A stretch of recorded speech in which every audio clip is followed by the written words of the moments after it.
Shtëpia më e famshme në Shqipëri ka përfunduar dhe fitues doli fenomeni Gjesti, i cili mori çmimin e madh për 100.000 eurosh. Nga ana tjetër, Gerta Gixhari ka qenë padyshim ndër banorët më të dashurar për publikun, ndonse kjo e fundit nuk ishte mjaftueshëm vota për të bërë finaliste dhe u eliminua në gjysmë finale.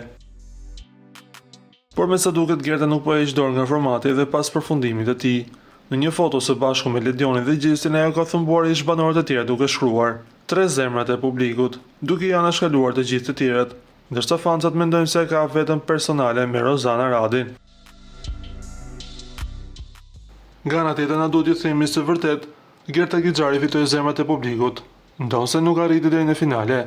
Por ajo, gjatë kohës sa ishte në shtëpinë e famshme, tregoi një Gertë shumë luftarake. Ju lutem klikoni tek butoni subscribe për të marrë të rejat më të fundit nga showbizi shqiptar.